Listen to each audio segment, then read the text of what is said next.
किसान भाइयों और बहनों और हमारी आवाज सुन रहे सभी श्रोताओं, आप सभी को सादर नमस्कार, स्वागत और अभिनंदन। श्रोताओं, मैं हूँ ओपी राठौर और मैं चैताली। श्रोताओं, आज हम एक बार फिर आपसे रूबरू हैं, लेकर आपका मनपसंद और लोकप्रिय कार्यक्रम, जिसका नाम है आधुनिक कृषि चौपाल, विज्ञान से किसान तक। श्रोताओं, हम ये बेहद उपयोगी और किसानों के लिए कल्याणकारी कार्यक्रम आप तक पहुंचा रहे हैं भारत सरकार के कृषि एवं किसान कल्याण मंत्रालय के सौजन्य से और आकाशवाणी दिल्ली के प्रयास से। किसान भाइयों और बहनों, जैसा हमने आपसे वायदा किया था, आज हम लेकर आए हैं एक नया विषय, नई जानकारियां और नए उपाय, जिन्हें अपनाकर आप अपनी आमदनी बढ़ा सकेंगे और अपने जीवन में, अपने परिवार में खुशहाली ला सकेंगे। जी हाँ, साथ ही देश के विकास में अपना अहम योगदान भी दे सकेंगे। श्रोताओं, आज हम बात करेंगे प्राकृतिक खेती यानी नेचुरल फार्मिंग की। बिल्कुल, जिसको सरकार अनेक योजनाओं और कार्यक्रमों के जरिए बढ़ावा दे रही है। किसान भाइयों और बहनों, प्राकृतिक खेती के अनेकानेक लाभ हैं और बहुत से कल्याणकारी सतत लाभ भी हैं। हाँ, जैसे खेती की लागत में कमी, मुनाफे में बढ़ोतरी, बेहतर गुणवत्ता वाले उत्पाद, मिट्टी के उपजाऊपन में सुधार, पानी की बचत वगैरह वगैरह। बिल्कुल, इन सभी पहलुओं से जुड़ी उपयोगी जानकारी और काम की बातें आप तक पहुंचाने के लिए हमारे साथ जुड़ रहे हैं Gujarat natural farming science university के वैज्ञानिक, विशेषज्ञ और प्रशासक। श्रोताओं, आपको बता दें कि ये दुनिया का पहला विश्वविद्यालय है जहां केवल और केवल प्राकृतिक खेती पर शिक्षा, अनुसंधान एवं प्रचार का कार्य किया जाता है। आज की आधुनिक कृषि चौपाल में हमारे साथ प्रगतिशील किसान भी जुड़ रहे हैं, जो अपने सवालों से चर्चा को सार्थक बनाएंगे। तो श्रोताओं, अपने सभी वैज्ञानिकों, विशेषज्ञों और किसान भाइयों का स्वागत करने के साथ अब हम चौपाल चर्चा की शुरुआत करते हैं। किसान भाइयों और बहनों, सबसे पहले हम ये जानने की कोशिश करते हैं कि प्राकृतिक खेती क्या है और ये हमारे किसान भाइयों के लिए, देश के लिए क्यों महत्वपूर्ण है। हमें ये अहम जानकारी दे रहे हैं Gujarat natural farming science university के कुलपति doctor C.K. Timbadia ji. Gujarat natural farming science university जो एक गुजरात और देश का गौरव बन चुका है, प्राइम मिनिस्टर ऑनरेबल नरेंद्र भाई मोदी साहब का जो एक विजन से देश और दुनिया की पहली प्राकृतिक कृषि यूनिवर्सिटी यहाँ पर स्थापित हुई है। और रही बात प्राकृतिक कृषि की, प्राकृतिक कृषि ये सिर्फ कृषि पद्धति नहीं है। आज देश और दुनिया के सामने जो क्लाइमेट चेंज, ग्लोबल वार्मिंग, जन जन का जो आरोग्य, ये सब जो खतरे में है, ऐसे मौके पे ये प्राकृतिक कृषि एक जीवन शैली बनना चाहिए और बन रही है। प्राकृतिक कृषि ये रसायन मुक्त खेती, भारत कृषि प्रधान देश में हमने बहुत सारा पहलू देखा, ग्रीन रिवॉल्यूशन लेके रासायनिक खेती का भी प्रभाव देखा।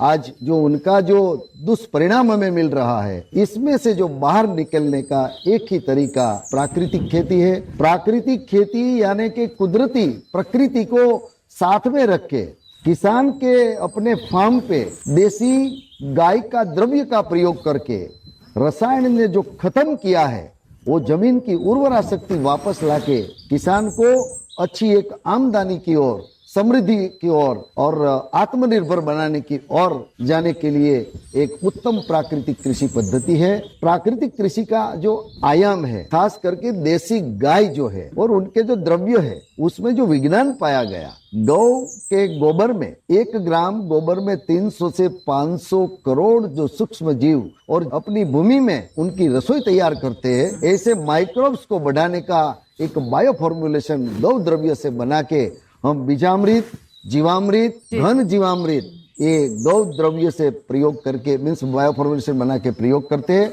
और उनका अच्छा अभी जो परिणाम मिल रहा है।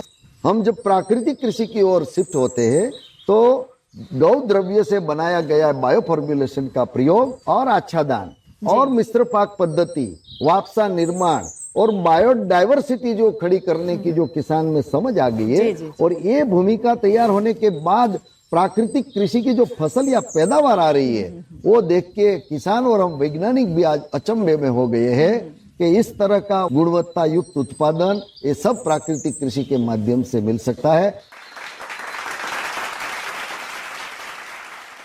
इसी सिलसिले में ये जानना भी जरूरी है कि कौन कौन सी फसलें प्राकृतिक खेती के लिए अधिक उपयुक्त हैं, किन से बेहतर परिणाम मिलते हैं। ये उपयोगी जानकारी देने के लिए हमारे साथ जुड़ रहे हैं नेचुरल फार्मिंग यूनिवर्सिटी के निदेशक प्रसार शिक्षा डॉक्टर R.A. गुर्जर।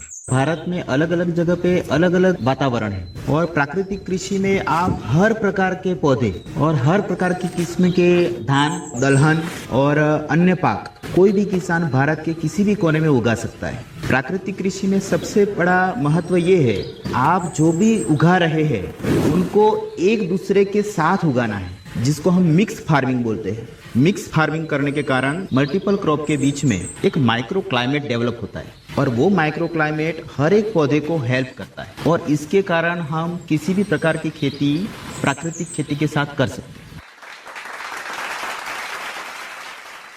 श्रोताओं, अब हमारे साथ जुड़ रहे हैं नेचुरल फार्मिंग यूनिवर्सिटी के निदेशक अनुसंधान डॉक्टर गोपाल वडोदरिया जी। स्वागत है डॉक्टर साहब। हम आपसे जानना चाहते हैं कि प्राकृतिक खेती के लिए उपयुक्त फसलों के बीज कैसे उपलब्ध होते हैं और इन बीजों का कैसे उपयोग किया जाता है।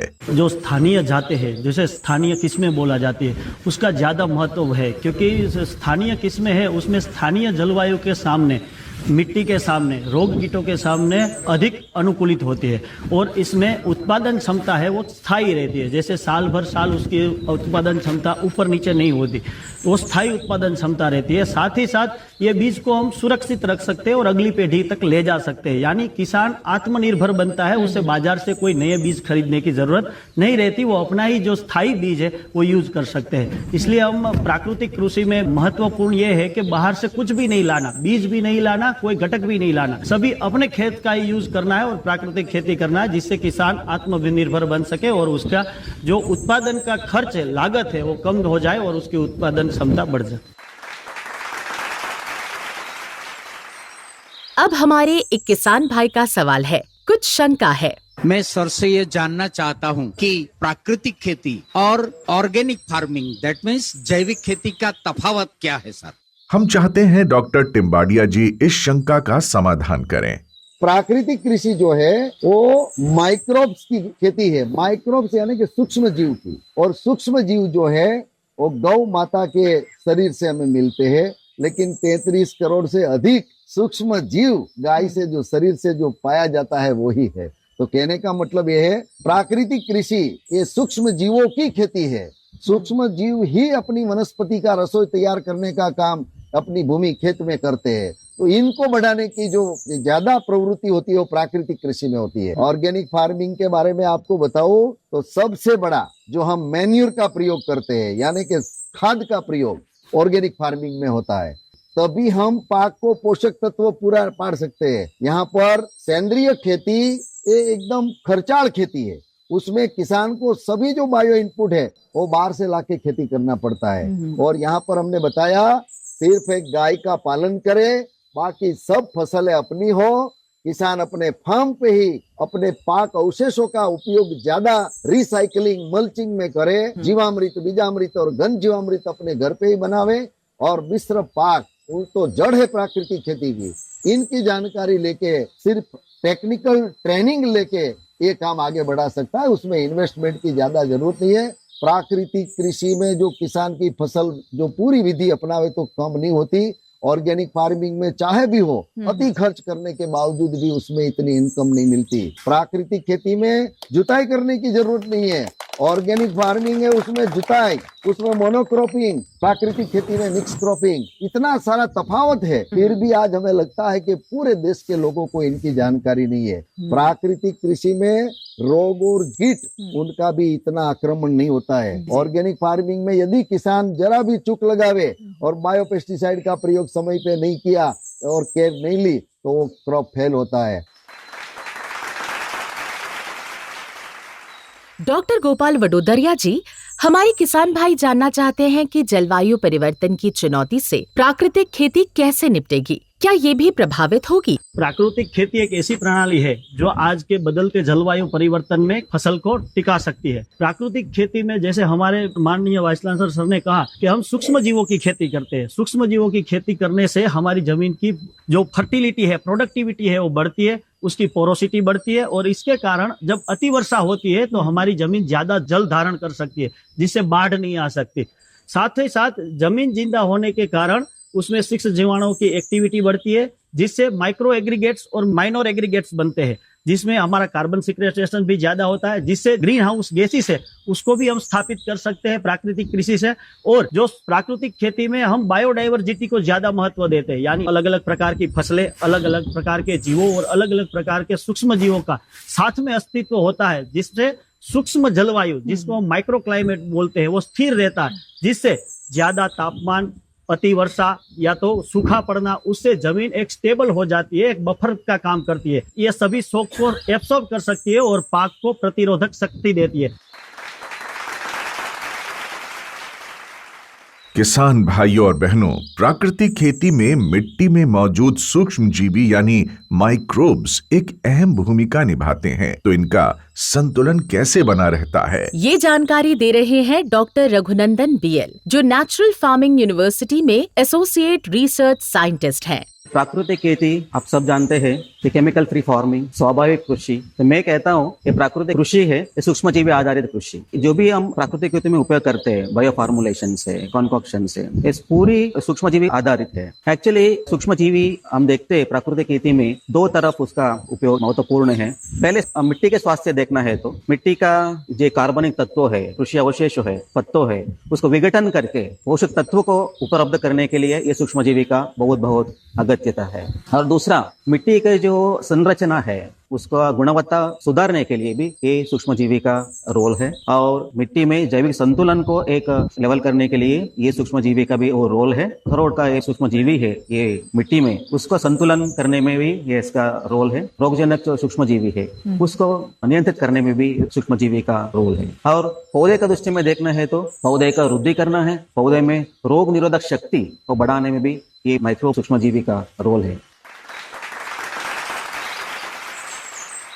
प्राकृतिक खेती की बात करें तो एक शब्द बार बार सुनाई देता है, जीवामृत। बिल्कुल, जीवामृत क्या है, इसे कैसे बनाते हैं, बता रही है डॉक्टर रवीना एमीपारा, जो इसी यूनिवर्सिटी में असिस्टेंट रिसर्च साइंटिस्ट हैं।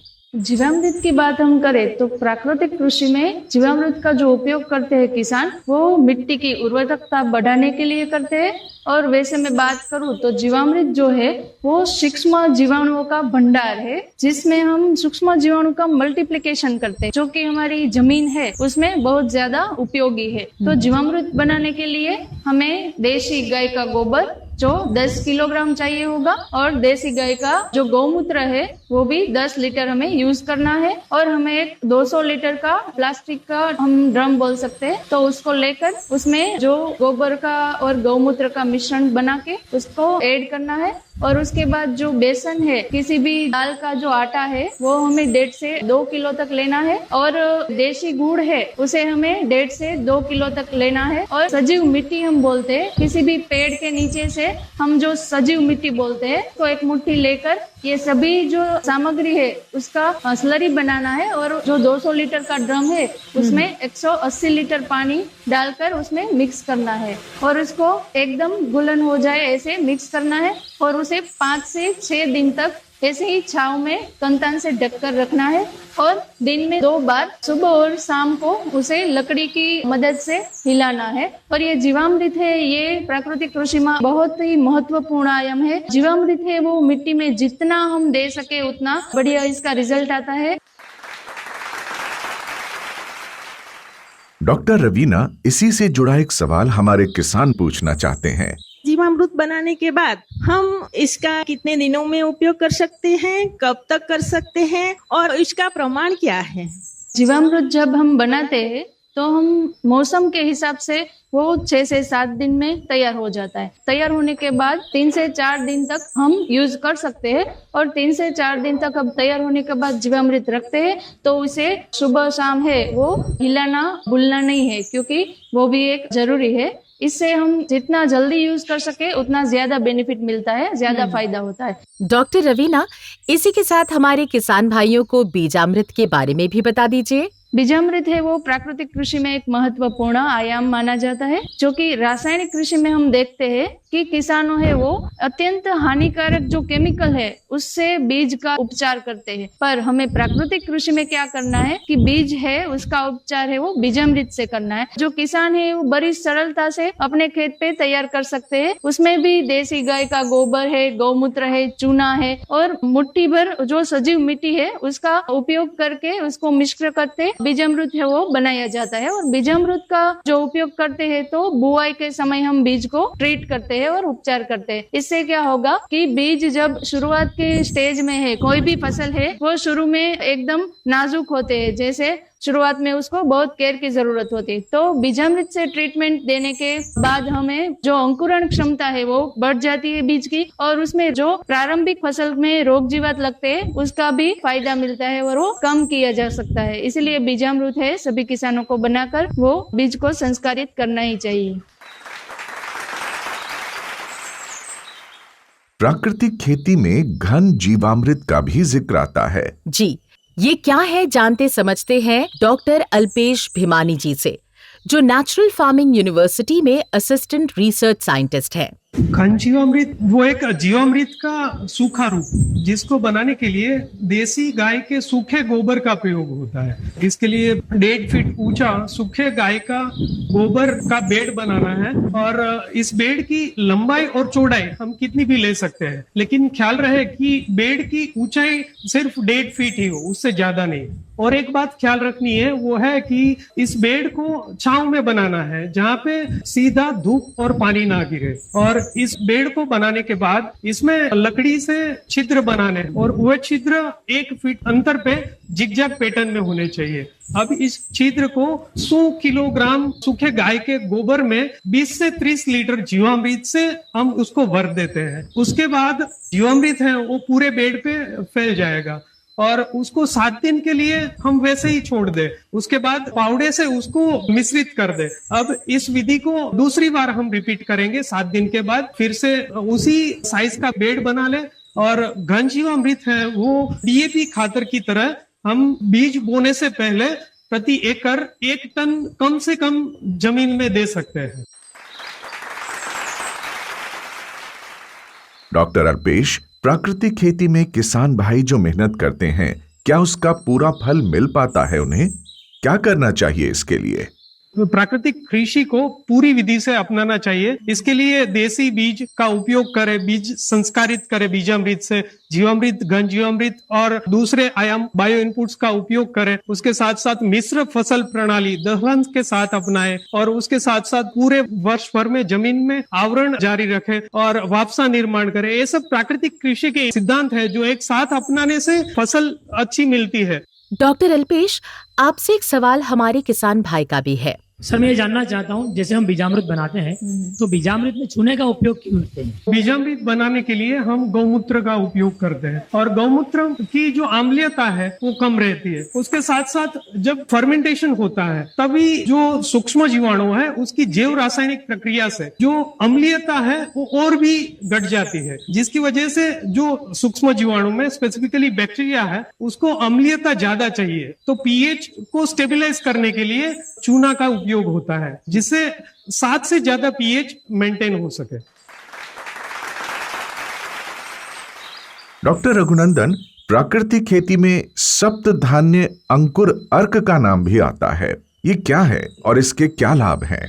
सप्तधान्य अंकुर अर्क एक बायो फार्मुलेशन से ये छिड़काव करने के लिए उपयोग करते हैं। सप्ता मतलब 7 दानों को उपयोग करके ये बनाए हुआ है बायो फार्मुलेशन से। तो ये 7 ये जो दानों है ये काला तिल, मूंग, उड़द, कौपी, मसूर, गेहूं और चना, ये 7 अलग अलग प्रकार का दानों को उपयोग करके बनाया हुआ है ये सप्तधान्य अंकुर। इसके उपयोग से पौधे के अलग अलग जातियों है, अलग अलग स्थिति के ऊपर निर्धारित वे उसको छिड़काव करते हैं। तो ये सप्तधान्य अंकुर के अगर उपयोग करने की वजह से दानों का चमकता बढ़ता है और फल में स्वाद बढ़ता है, और जो दानों का वजन बढ़ता है सप्तधान्य अंकुर की वजह से फल का यानी जो ये दान का गिरना होता है ना ये बंद हो जाता है। सप्तधान्य अंकुर का यही 4 उपयोगिता है, तो उसके वजह से दानों का चमकता बढ़ता है। किसान भाइयों और बहनों, अब हम बात करेंगे प्राकृतिक खेती से सीधे लाभ की, यानी प्राकृतिक खेती से प्राप्त उत्पादों की बाजार में बिक्री की, मार्केटिंग की। हमारे साथ है नेचुरल फार्मिंग यूनिवर्सिटी के अमरेली स्थित कॉलेज के प्रिंसिपल डॉक्टर स्वप्निल देशमुख। प्राकृतिक खेती कोई नई पद्धति ऐसा कुछ नहीं है, हम पीढ़ी दर पीढ़ी ये खेती करते आ रहे हैं, तो इसमें लागत खर्च सबसे कम है। जैसे मैं हमारे प्रयोगों की बात करूं तो केमिकल फार्मिंग के कंपेयर में जो प्राकृतिक खेती करते हैं उसमें 2.5 गुना तक आपका खर्च कम रहता है। यील्ड में जो हमें रिसर्च में जो मिला है उसमें थोड़ी भी उत्पादन में कमी नहीं मिली, कि जो केमिकल या फिर ऑर्गेनिक में तो मिलती ही नहीं है आवक 3 साल तक, तो हमारी प्राकृतिक खेती करने से 100% यील्ड आपकी केमिकल के कंपैरिजन में सेम ही आएगी। अगर किसी किसान को ऐसा लगे कि यील्ड में कम आ रही है लेकिन फिर भी उसकी लागत खर्च के हिसाब से अगर देखा जाए तो वो मुनाफे में ही रहेगा। डॉक्टर देशमुख, जूनागढ़ से जुड़े हमारे एक किसान भाई भी आपसे कुछ सवाल पूछना चाहते हैं। सर, हम प्राकृतिक खेती का उत्पादन करते हैं लेकिन उसकी मार्केटिंग कैसे करें? अगर दुनिया के साथ नहीं चलेंगे तो पीछे रह जाएंगे। अभी सोशल मीडिया का इतना बड़ा सब चल रहा है तो उसमें हमारे सभी किसानों ने पार्टिसिपेट करना चाहिए। सभी लोग जो शहर में बैठे हैं उनको प्राकृतिक भोजन ही चाहिए लेकिन उनको मिलता नहीं। तो अगर हमारे फार्मर्स सोशल मीडिया पे एक्टिव हो जाए, हमारे ही गांव में से बहुत सारे लोग शहर में जाके बस गए, तो उन लोगों को भी प्राकृतिक भोजन की जरूरत है। जो हम खेत में पैदा कर रहे हैं, हमें सिर्फ वो जहां पर भी आपके पास आए तो उनको सिर्फ आपने बोलना है, जो आप वहां दाल खरीद रहे हो मैं पहुंचा दूंगा आप, और वहां जो पैसे दे रहे हो उससे थोड़ा कम जो मार्केट वैल्यू है, तो हमारी चीजों को हम वहां पर पहुंचाना है जहां डिमांड है। श्रोताओं, अब हमारे साथ जुड़ रहे हैं नेचुरल फार्मिंग यूनिवर्सिटी के हलोल स्थित कॉलेज के प्रिंसिपल डॉक्टर प्रभु नायका जी।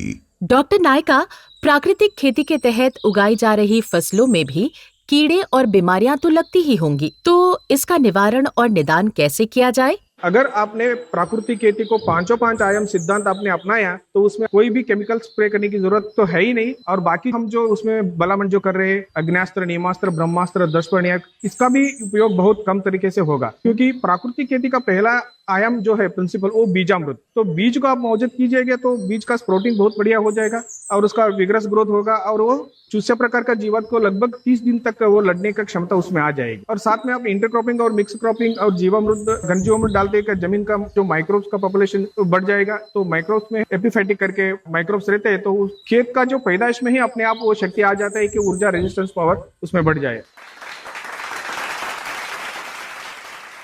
डॉक्टर नायका, इसी बात को अगर बढ़ाया जाए तो कीट व रोग प्रबंधन कब जरूरी है और कुछ उपाय भी बताएं। आपने अगर प्राकृतिक खेती को सही तरीके से अपनाया तो उसका जरूरत नहीं पड़ती। फिर भी है ना, एक ट्रांजिशन पीरियड रहता है। जो किसान पहली बार प्राकृतिक खेती करने जा रहे हैं तो उनके मन में थोड़ा शंका रहता है कि कहीं रोग ना आ जाए, कहीं जीवात ना आ जाए।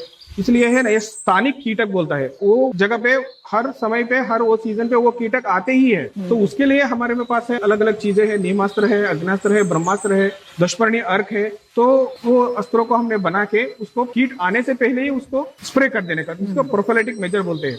तो हमारा मकसद है कीट को मारने का नहीं, कीट को उससे दूर रखने का रहता है, क्योंकि ये एक फूड वेब है, वो खा के दूसरे जीवी भी उसमें जीवित रहता है, इसलिए उसको कुदरती के लिए वो छोड़ देने चाहिए। जो नीमास्त्र मराने के लिए आपको क्या चाहिए, पहले नीम के पत्ते चाहिए। तो हर एक में इंग्रेडिएंट में क्या होता है, हर एक आपने जो भी अस्त्र बनाया उसमें जरूरियत है गाय का गोमूत्र और पानी, और ये चीज जो हमने एडिशन करते हैं उसको। नीमास्त्र दशपर्णी अर्क में कंपलसरी आपको गाय का छाण यूज करना रहता है। बाकी आपको ब्रह्मास्त्र में गाय का छाण यूज नहीं करने का, ओनली गाय का गोमूत्र भी यूज करने का। मानो कि आप पहले मैं नीमास्त्र की बात करता हूँ। 5 किलो आपका नीम का पत्ते ले लीजिए, वो इस तरह से उसको मिक्स कर लीजिएगा, और 10 लीटर गाय का गोमूत्र ले लीजिएगा और 1-2 किलो गाय का गोबर, ये तीनों को अच्छे तरह से मिक्स करके 100 लीटर पानी में उसको अच्छी तरह से मिक्स करके 2 दिन उसको रखने चाहिए। सुबह और शाम को 2-2 टाइम 15-15 मिनट उसको हला के और फर्मेंटेशन करना चाहिए, जो 48 आवर्स में ये नीमास्त्र तैयार हो जाएगा। 6 लीटर नीमास्त्र को आप लगभग 200 लीटर पानी में मिक्स करके उसको स्प्रे कर सकते हैं। किसान भाइयों और बहनों, अब हम प्राकृतिक खेती में काम आने वाले कुछ अन्य प्राकृतिक उत्पादों और विधियों की बात करेंगे। हाँ, और ये उपयोगी जानकारियां आप तक पहुंचाने के लिए हमारे साथ जुड़ रही हैं नेचुरल फार्मिंग यूनिवर्सिटी की असिस्टेंट प्रोफेसर डॉक्टर धारा प्रजापति। डॉक्टर प्रजापति, सबसे पहले एक सवाल हमारे किसान भाई का।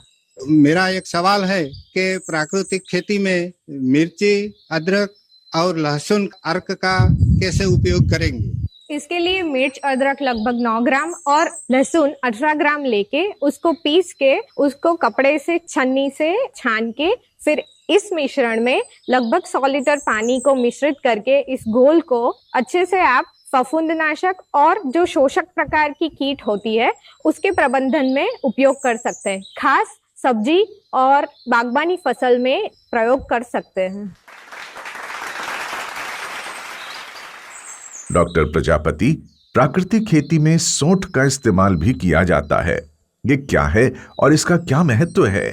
ये जो सौंठ है मतलब कि अदरक का पाउडर, वो ज्यादातर हमारे घरों में आमतौर पर पाया जाता है। तो सौंठास्त्र बनाने के लिए हमें लगभग 100 ग्राम सौंठ का पाउडर उसको 100 लीटर पानी में द्राव्य करना है और उसको जो कंकॉक्शन है उसको उबालना है। एक उबाल तक, लगभग पानी आधा हो जाए तब तक उबाल के उसको ठंडा करना है। अब दूसरे बर्तन में हमें लेना है 1 लीटर दूध, उसको गर्म करके उसकी मलाई निकाल के ठंडा होने रख देना है।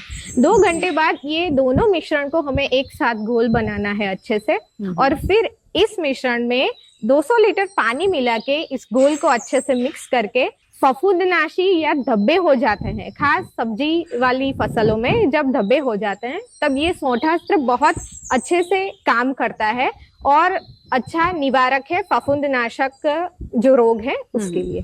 अच्छा डॉक्टर प्रजापति, एक जानकारी और दें, प्राकृतिक खेती में विषाणुओं से होने वाले रोगों का निवारण कैसे किया जाता है? जैसे कि अभी रबी क्रॉप सीजन शुरू हो रही है, इसमें ज्यादातर किसान सब्जी वाली फसलों का सोइंग करते हैं।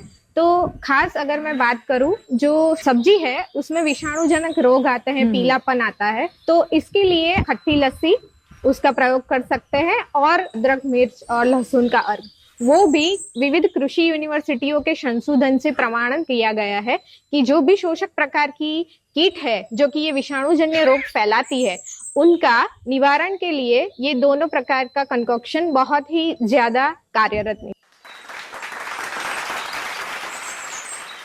किसान भाइयों और बहनों, अब हम आज की आधुनिक कृषि चौपाल के समापन की ओर बढ़ते हैं। हम धन्यवाद देते हैं और आभार प्रकट करते हैं उन सभी वैज्ञानिकों का जो हमारे साथ जुड़े और प्राकृतिक खेती पर अनेक उपयोगी जानकारियां दी। हमें आशा और विश्वास है कि हमारे किसान भाई वैज्ञानिकों द्वारा सुझाए गए उपायों को अपनाकर प्राकृतिक खेती को अपनाएंगे और अपनी आमदनी बढ़ाएंगे, अपने जीवन को खुशहाल बनाएंगे। हम उन सभी प्रगतिशील किसानों के आभारी हैं जिन्होंने चर्चा में शामिल होकर चौपाल को सार्थक बनाया। बिल्कुल किसान भाइयों और बहनों, हम आधुनिक कृषि चौपाल को आपके लिए और अधिक उपयोगी और जानकारी पूर्ण बनाना चाहते हैं। इसके लिए हमें आपके सुझाव और प्रतिक्रियाएं चाहिए। हमें ईमेल भेजकर अपने सुझाव भेजें और बताएं कि हमें आधुनिक कृषि चौपाल में और क्या-क्या शामिल करना चाहिए। अपने ईमेल भेजने के लिए हमारा पता नोट कर लें, kkbongold@gmail.com। ईमेल पता एक बार फिर सुने और नोट करें, kkbongold@gmail.com। श्रोताओं, अब समय है आपसे विदा लेने का, लेकिन इससे पहले आपको बता दें कि हम फिर जल्दी ही आपसे रूबरू होंगे आधुनिक कृषि चौपाल की एक नई कड़ी लेकर, एक नए विषय